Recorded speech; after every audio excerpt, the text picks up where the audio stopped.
Hola, ¿cómo estás? Konnichiwa, tudu bim, hello, aloha, what it do? Welcome to the J-Boy Sports Podcast, and this is the third part of the Mike Malone is Out series, and I believe this is where it ends, but there's a lot of information that came out here and a lot to discuss, so we'll try to keep it as brief as possible and stick to the facts, but essentially there was an article that came out in CBS Sports, and at first glance, I'm just going to go over bits and pieces of this article with you, as well as bring other information to the table. But one thing that you need to understand is that these two, Booth and Malone, did not get along. And I did not realize this, and nobody realized this. And this is why you never know what's going on behind closed doors. So the article sort of begins by saying that Malone and Booth had been at odds over everything from roster construction to the way players were used, creating tension that started to bleed into the rest of the organization. And essentially, one thing that was noted from day one is that, well, not from day one, from the second video that I did on this topic, is that there was tension, and the tension got so bad that the owner was just like, you're both out of here. Like two bickering children, they just got rid of them. So the article continues, in essence, Booth wanted Malone to play the young guys he drafted like Jalen Pickett and Peyton Watson, but Malone has long been more inclined to trust his veterans, specifically Russell Westbrook, who has been getting the minutes Booth would have preferred to go to Pickett and has had a rough go of late. Now, Russ did have a rough game not too long ago. They're getting ready for the playoffs now, but like the second to last game, I think Russ he blew a layup, then committed a stupid foul, and they lost the game after Jokic had a crazy 60-point triple-double. And yes, it was annoying and it was ridiculous, but that was one time that I saw through, that was really egregious. Overall, Russ has had a fairly positive season that I've seen. But, of course, he's getting blamed for that there. And they're using that as to be, this is one of the reasons that, maybe Booth was right. Cut it out. Malone basically wanted to play his veterans because he wanted to win, right? So it goes on to say, since the championship season in 2022-23, Malone and Booth have clashed over the direction of the team, and that has led to a culture in which coaches do not trust the front office, and the front office employees don't trust the coaches. There was disagreements between Malone and Booth, and it stemmed from Malone's lineup decisions and Booth's roster-building philosophy. A lot of people have had problems with the roster of the Nuggets. A lot of big-time Joker supporters. I like Joker. I don't know if I would call myself a big-time supporter, but I appreciate his game. When he's on TV, I'm watching him. I like the way Joker plays. And I've had questions about the roster makeup. I've had a lot of questions. And I'm going to explain to you one of the biggest ones as we go through this article, because they're going to say it in the article. Malone grew frustrated with Booth's reliance on these young players to rotate in the middle of a championship window, which is exactly what Joker is in. So this is why Malone was spitting facts here. Joker is in the middle of a championship window. And you don't have time to play around with these new and young players and stuff. Nothing wrong with new and young players, but you stick to your veterans first, and then the new guys, you bring them along. Maybe they play a bigger part in your second championship, your third championship or something like that. Or if you don't win this year, maybe next year they play a bigger part. But you got to bring those guys along and build them up to championship players. Unless they're just so elite, you don't just throw them in there. So I agree with Malone on that. 6 players on Denver's 15-man roster this season were drafted in the last 3 years using the 21st overall pick or later. So they weren't even high picks. Booth wanted Malone to prioritize the 2023 second-round pick Jalen Pickett over the last 2 years, sources told the Post, especially in cases when starting point guard Jamal Murray was injured. Instead, Malone often played Colin Giuseppe last season, despite Giuseppe being ineligible to play in the playoffs because he was on a two-way contract. Malone also leaned heavily on 17-year veteran Russell Westbrook for minutes at point guard this season over Pickett, and despite Westbrook's struggles with turnovers. Westbrook did not overly struggle with turnovers this year. This is just, again, people just liking to take a dump on Westbrook. And so that says that. Let's see, what else here is important? it says the Denver Post reports that Jokic did not request a coaching change, but that he was notified of the moves in advance. And yes, we actually have a clip of that, and we'll talk about that later in this video. And it would appear that Jokic didn't put his foot down for Malone, although there is precedent for star players standing in support of the coach that the organization still ultimately decided to fire. Stephen Curry was a clear advocate for Mark Jackson, and they still fired him. It's disgusting how Mark doesn't have a place in the league right now. And the Warriors still replaced him for Steve Kerr, which worked out pretty well. I guess you could say that.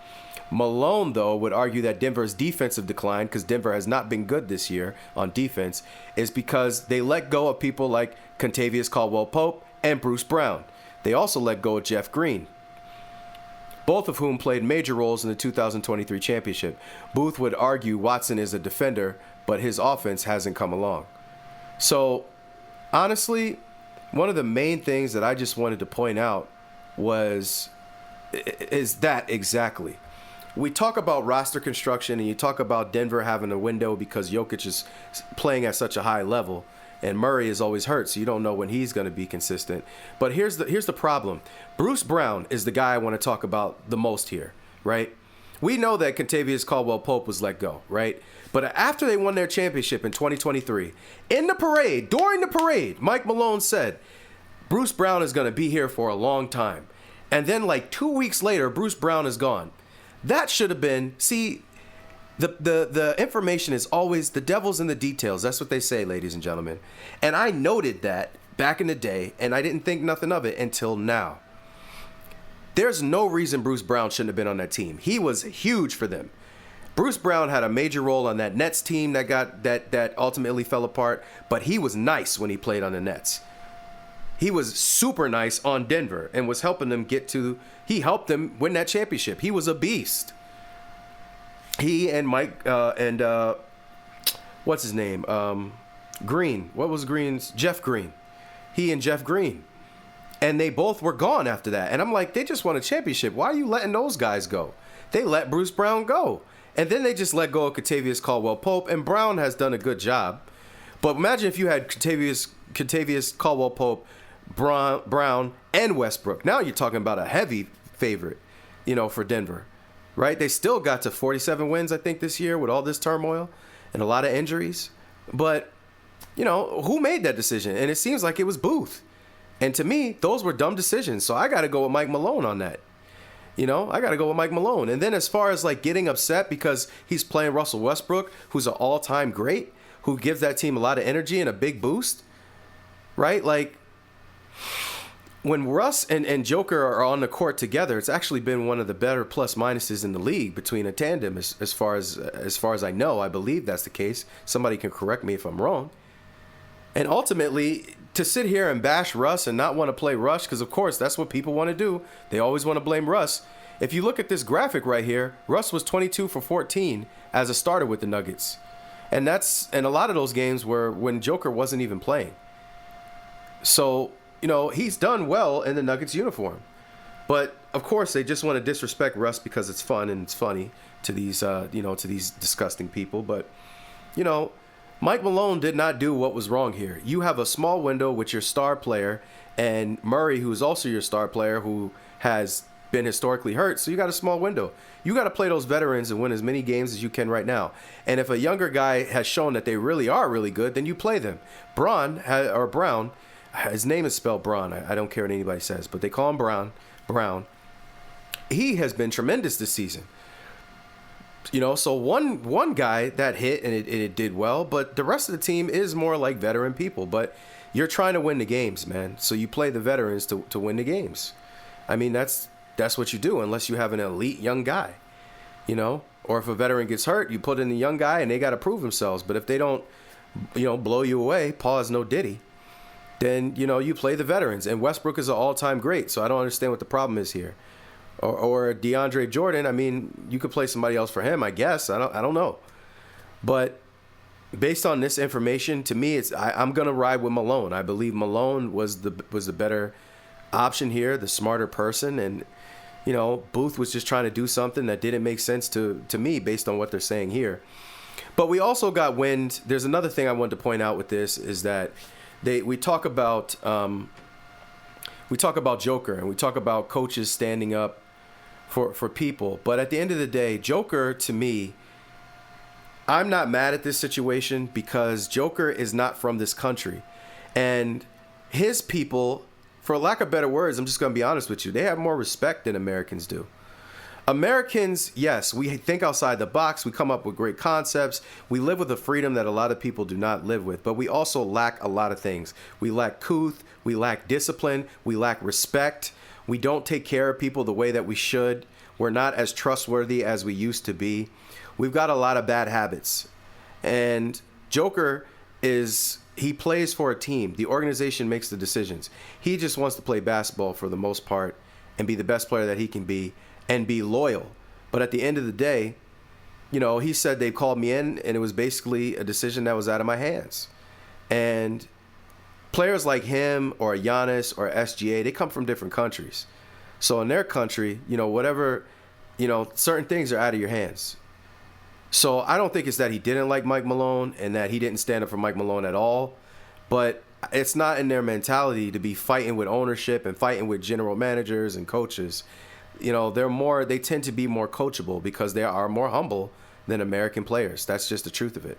So I don't hate Joker because of this, but let's listen to what he had to say about this what happened with Mike Malone. I mean, I'm not going to say what Josh told me. So, I mean, I knew a little bit before everybody, and he told me, like, we made a decision, so it was not discussion. It was decision, and, he told me why, and so I listened and I accepted, I'm not going to tell what he told me. I'm going to keep that private. So that's what Joker had to say, and like I said, I'm not disgusted in what Joker had to say here, and people saying that he didn't stand up for the coach. I just don't think certain players from other countries are built like that. They're not out here trying to scream at the high heavens.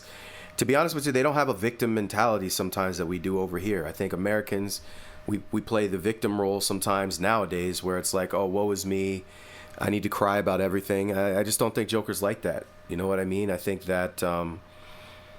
And I don't feel like I'm taking up for him by saying this, but I've never seen anything in his personality that leads me to believe that he's going to be overly demonstrative, screaming from the high heavens about every single decision that's made. He just kind of is a guy that plays his role, plays his game, and keeps the complaining to a minimum.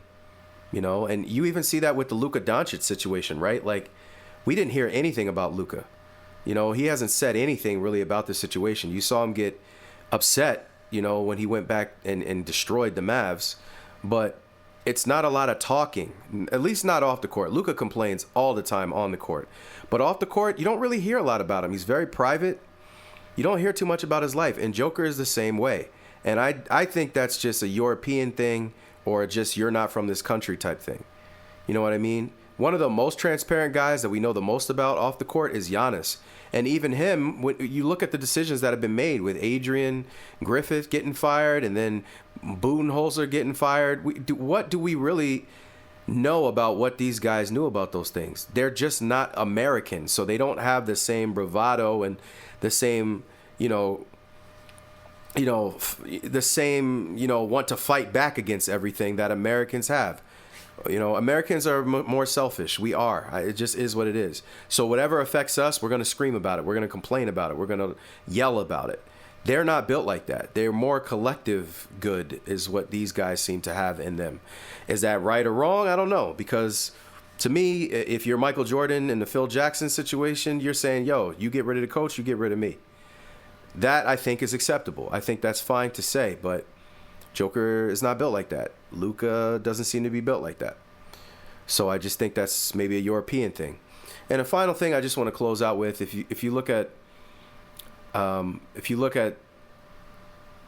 original graphic here, there's also a spot where you can scroll on the right-hand side, and it tells you, it says Booth was responsible for the negotiations of an extension with Jamal Murray this past offseason, and before Murray signed the extension, he explored the idea of trading Murray. And Josh Kroenke, that's the owner of the Nuggets, or the secondary guy. I think the father's name is Stan. Stan owns it. Josh runs it. Put a stop to that and gave Booth the go-ahead to sign Jamal to a max. And then, it goes on to say some other stuff about Reggie Jackson leaving, but I don't think that was a major piece. But many of his decisions, if you continue to read through this graphic, which you guys can't see, is that, Booth wasn't checking with Denver's other decision makers, including Malone. He was just doing what he wanted to do out there. He spent assets to move up for DeRon Holmes and to get rid of Reggie Jackson. They were, his decisions. And he also was the one that said to get rid of ownership, also aligned with the idea to get rid of KCP, because they both thought he wouldn't be worth it into the second apron. And Malone didn't sign off on that decision because he wanted Pope back, despite being a fan of Christian Brown. So this is all just, to me, the criticism of Malone is ridiculous. People saying that he lost the team and all this stuff. I don't know until one of them comes out. I guess they were saying like there was some favoritism or whatever. Again, we don't know that until somebody comes out and really says something about it. But to me, I'm going with Malone here again, even over ownership. Like, you got rid of KCP. They still won 47 games this year with Joker being injured, with Murray being out a lot. You get rid of KCP, who's always playing, so you have a consistent piece there. You got rid of Bruce Brown. You got rid of Jeff Green.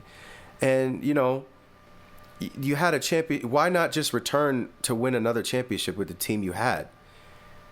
So that's how I look at it. And you can't blame Westbrook because Westbrook has had a solid season. He's very far. He's outplayed his last couple of contracts, in my opinion. If we're talking about Russ, specifically his Clippers contract and this contract he has with the Nuggets, he's outplayed that.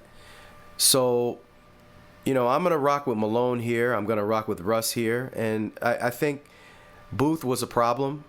And it's a shame that they had to let Mike Malone go also, because you can't blame him for a lot of this stuff. If he's complaining and people are mad because he's telling it like it is, you wouldn't have had to do that if you still had Bruce Brown, Jeff Green, and KCP, and you didn't just let him go for no daggone reason. So that's my thoughts on this situation. I'm going to end this video here. Please like, share, and subscribe. We're trying to grow the channel. Please help us grow the channel. I appreciate you very much. Please comment. I like to debate. I like to have conversations. I have no problem doing that. So please comment. I appreciate you. I'm very humble. Also, forgot to say this, hold on and wait for, there's other videos that are suggested at the end of this one. So make sure you check out some of those videos because I know you'll love them as well. So thank you very much. I'm very humble. Much love. That somehow you never get over.